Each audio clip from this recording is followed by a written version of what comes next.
student, welcome to LJ Institute of Engineering and Technology in the Department of Instrumentation and Control Engineering. I am your instructor, Jayesh Prajapati. In this session, we will discuss the subject that is Industrial Drives and Control. Let us start. We have discussed the unit number 5, that is Frequency Control Induction Motor Drives. So in our last session, we have already discussed the basic concept of frequency control induction motor drives, like basic construction and working principle of induction motor. Then also we have discussed the frequency changer circuit.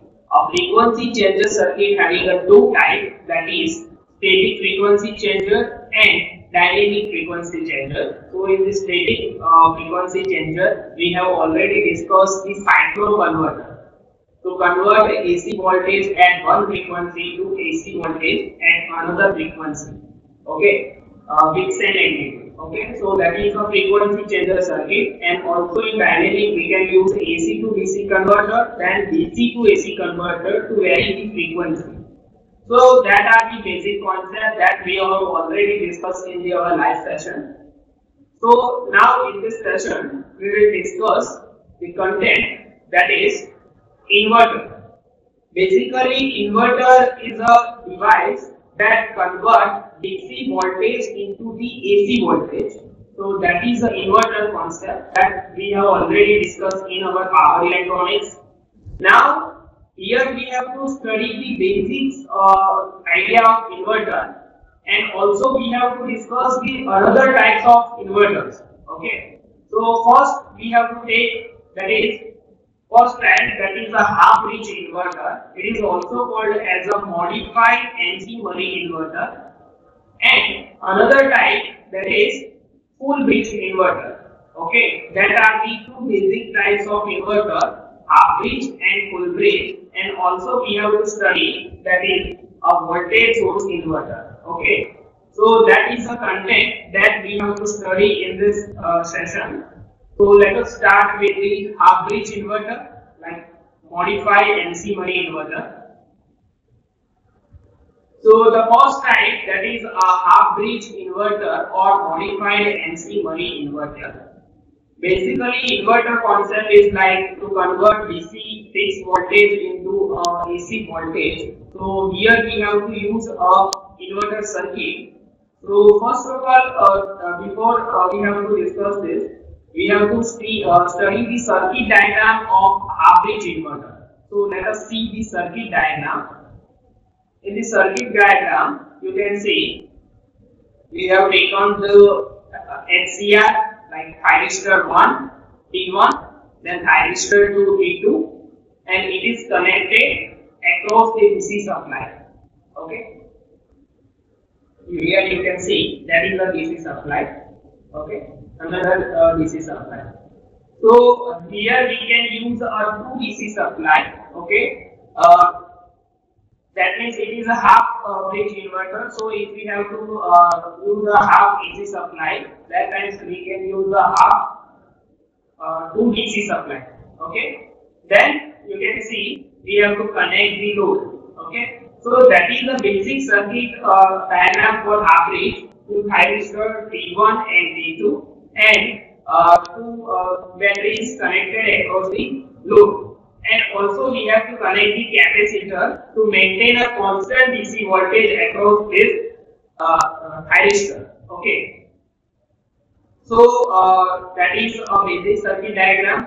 But here the topic 9 is modified NC Murray inverter. So here we have to modify the inverter circuit. So here we can use auxiliary thyristor T1A and auxiliary thyristor T2A. Also we have to use a feedback diode across the thyristor, because we know that in the inverter circuit, HCR is connected across the feedback diodes. Okay, so here we have to connect this diode in this way, the T1 and then diode D2.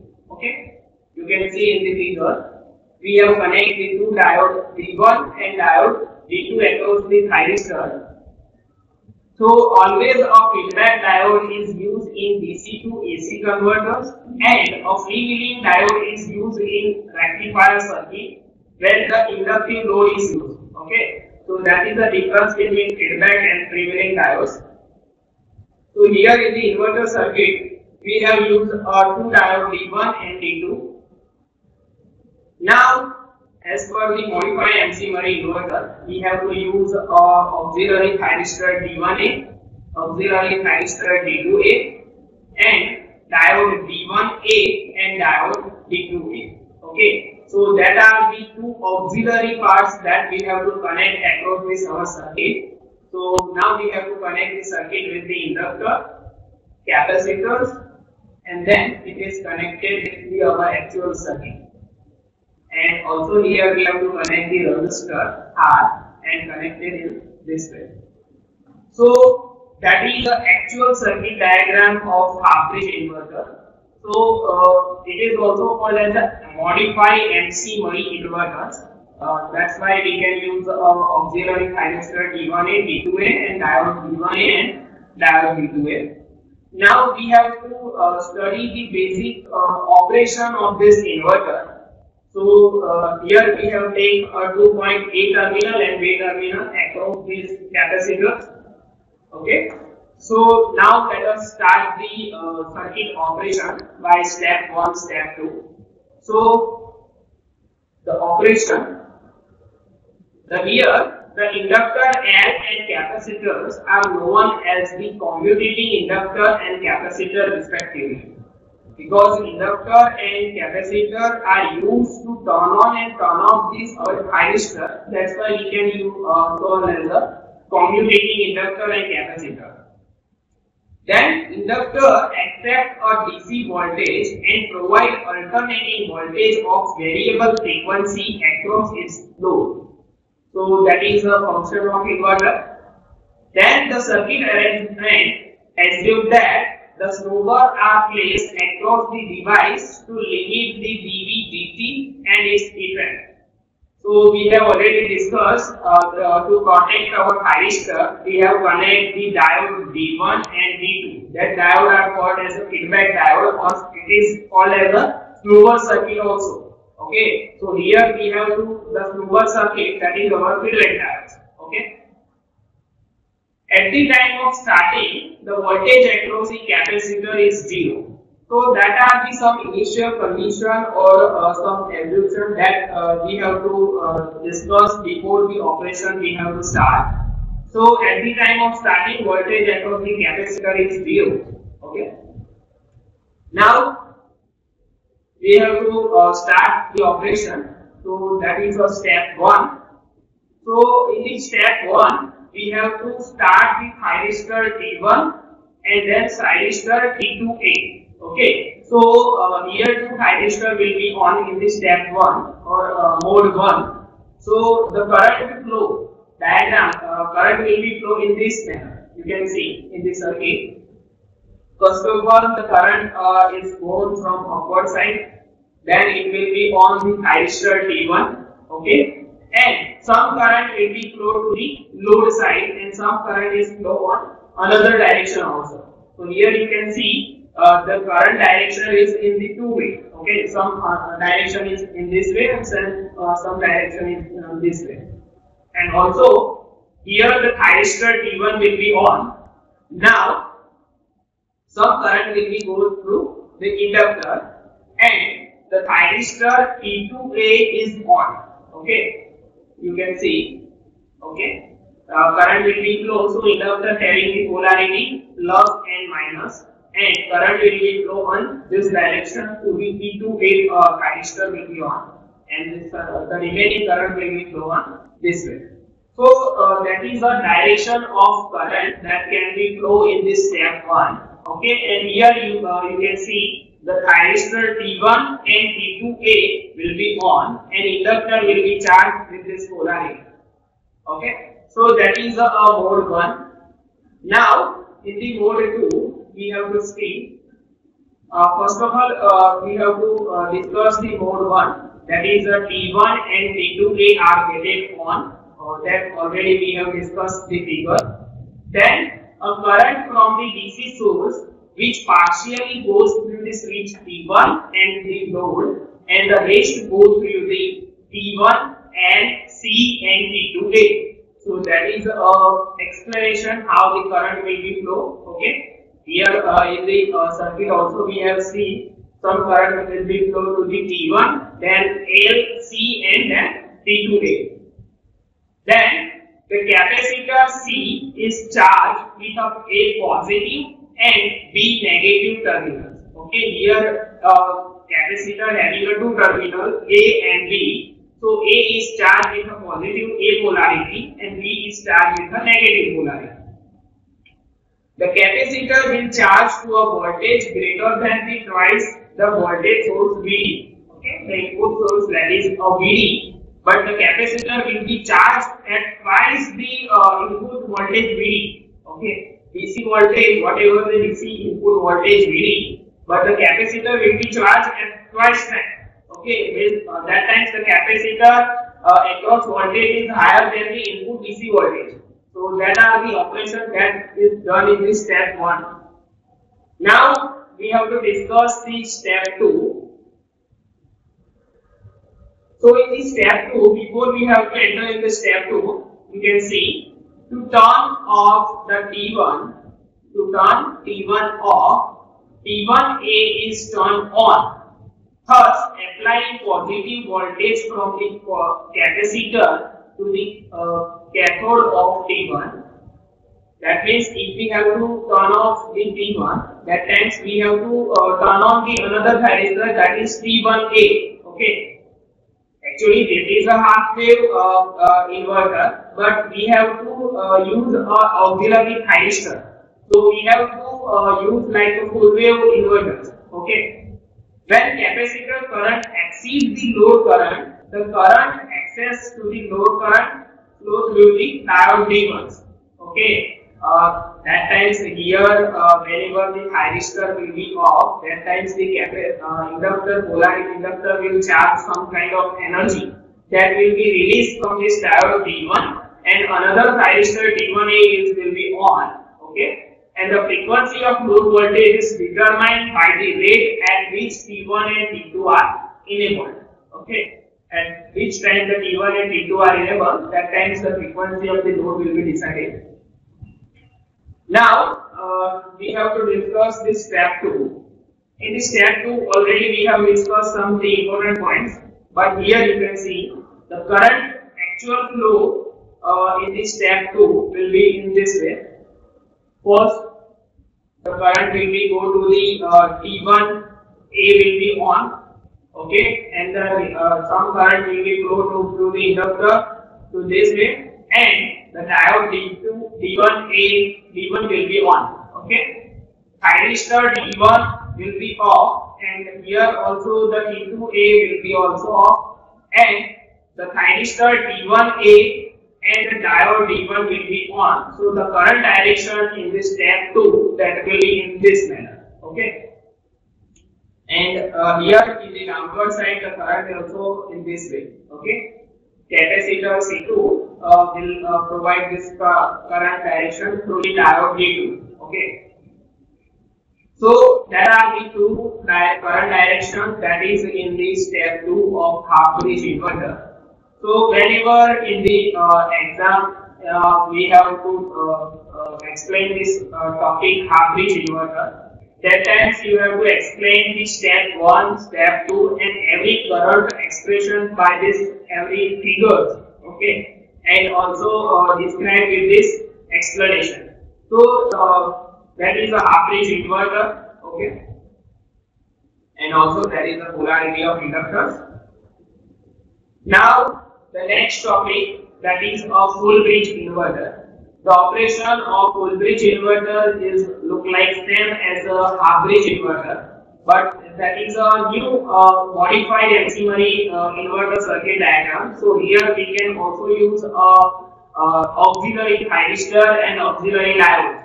So in the half bridge we have used only the thyristor T1 and T2 and the auxiliary thyristor T1A and T2A, but in the full bridge inverter we have to add 4 thyristor T1, T2, T3, T4, and the 4 auxiliary thyristor T1A, T2A, T3A, and T4A.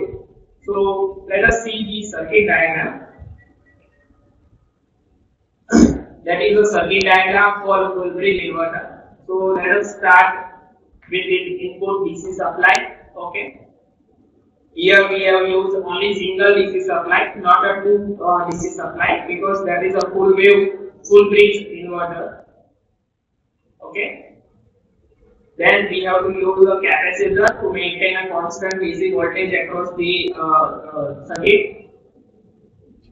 Then we have used a diode 1A, auxiliary diode 1A, and auxiliary diode 2A. Okay, then here we have to use a resistor R2. Okay, and here we have to use auxiliary thyristor 1A and auxiliary thyristor 2A, T2A. Then inductor L2, then capacitor C2.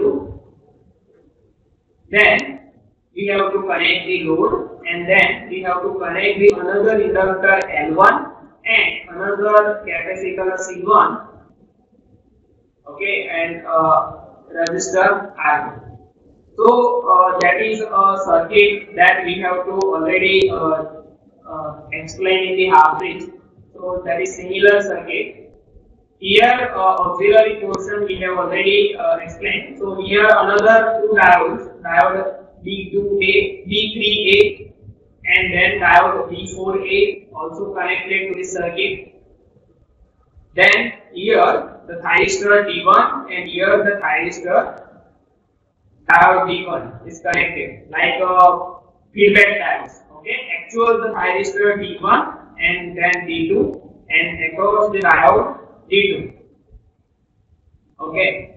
So that is here we have to use a full bridge inverter. So we have also connect the another thyristor T3 and across that is T4, and across every thyristor we have to connect the feedback diodes. So you can see that the feedback diodes are connected, and here we have also used a thyristor T3A and thyristor T4A. Okay. So that is a circuit diagram for full bridge inverter. In this circuit diagram, you can see we have used only a single DC supply, capacitor. Then we have used 4 thyristor T1, T2, T3, T4, and across every thyristor or FCR we have connected the feedback diode D1, D2, D3 and D4 across this load. Okay. Then we have used auxiliary thyristor T1A, T2A, T3A and T4A, and every diode we have used the auxiliary diode, that is D1A, D2A, and here that is D3A and D4A. So that is the circuit diagram for full bridge inverter. If we have to explain this full bridge inverter, then we have to discuss the steps. Okay, that is step 1. To turn T1, T2A, T4 and T3A are getted on. So in this step 1, whenever we have to use a half bridge, that times we have to on only T1 and T2A, but here we have to use T1, T2A, T4 and T3A that will be on in the mode 1. Okay. Then C1 and C2 are charged with a positive and the negative polarity. In the previous half bridge inverter we have only charged capacitor C1, but here the capacitor 2 capacitors, so we have to charge capacitor C1 and C2 with a positive and the negative polarity. The load voltage and load current are positive. The SS charge in C1 is drained through VD, D2A, R1, L1, C1 and D1 if there is a no load current, and through the load if there is a load current. So that is current direction that we have already discussed in the half bridge. The similar way here, the current direction will be in this way. Then the SS charge in C2 is draining through the BD, B4, L2, C2, R2 and D3. Okay, so that is the step for full bridge inverter. Then the step 2, to provide a zero voltage across the load for the part of positive half cycle, turn T1A on and thus T1 is on. The load is sorted via D2, load and T4, thus driving the voltage is 0. Then step 3, T1 and T4 are turned off by turning on T1A and T4A to prepare for the negative half cycle across the load, and the priming of commutating capacitor and getting on of T2 and T3 take place in a manner similar to the positive half cycle described in the step 1 and step 2.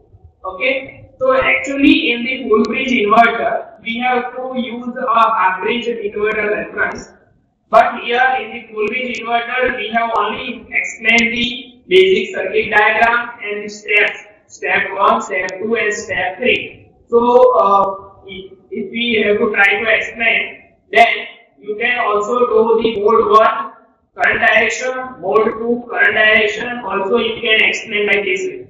But the figure is so complicated, so you can explain by single circuit diagram and then you can explain by the step 1, step 2 and then step 3. Okay, so in this session we have discussed only these things, half bridge and full bridge inverter. In the next session we will discuss the another topics of chapter number 5, that is frequency control induction motor drives. Okay, thank you.